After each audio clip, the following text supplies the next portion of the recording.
ito na siguro yung hanap po, brother. This is a Isuzu Forward 4HK1 engine, 2-wiper, with backseat, with SureFit, with Alcoa rims, tapos may pahagdan sa gilid at may magandang windbreaker mga brother. So ito yung tinatawag na F-series mga brother, no? So 20 feet yung haba ng kanyang body, then napaka-fresh ng chassis. Alright, ayan. Ang ganda naman talaga. Yan yung hagdan niya mga brother. So tignan na natin yung loob niya. So ni-start na ni Kuya. Alright. Manual transmission pala ito mga brother, ha.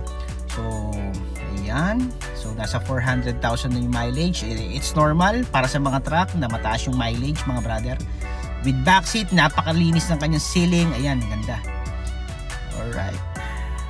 Ganda naman ito mga boss. Alright, very clean unit. Ang ganda ng idle niya. Ayan, oh. Alright, so naka right hand pa to. So i-convert pa to mga brother. Pero open na siya for reservation mga boss. Alright, yan yung kanyang mga apakan sa baba. Ayan. Alright. Ang ganda ng kanyang yung paint. Tapos ito mga boss, yan yung chassis niya. Ang ganda talaga, very very fresh. So airbag po siya, pwede naman pamolye yan mga brother, depende lang sa preference ninyo mga boss. So pwede to pang Nestle, pang Unilever, so kung ano man yung mga biyahe na gusto nyo mga brother. Ayan, stainless toolbox. Alright, so yung mga kalawang na yan, very minor lang yan, madali na lang yan mga boss. Then yung kanyang mga taillight, very modern. Ayan, ang ganda ng kanyang taillight mga boss. Ayan, so check natin. Alright, napakalinis ng kanyang flooring mga boss. Pati yung mga ang tawag dyan, yan yung plywood na yun na nasa gilid, yung mga interior niya, yun. So yan, alright. Reminder lang po, this is a surplus Japan, hindi po brand yung mga boss, ha. Oo. Yan, yung SureFit, original SureFit po from Japan.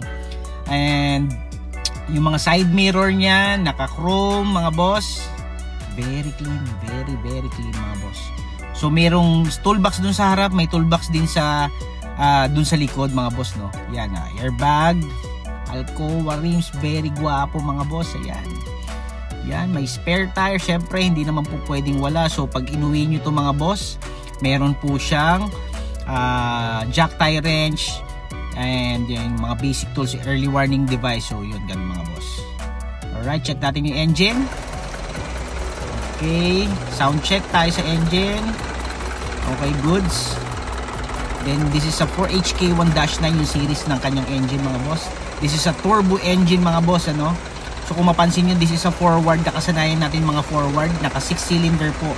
Pero this time naka 4 cylinder na po kasi ini-integrate na ng Japan yung mga engine ng mga forward. Ginagawa na po ng 4 cylinder kasi para mas fuel efficient, pero hindi naman na-compromise yung power ng unit natin. So yan, kung gusto nyo po itong unit na to, PM lang, or gusto nyo i-share nyo sa kaibigan ninyo na may gusto ng unit mga boss. So yan, alright, contact me. Thank you.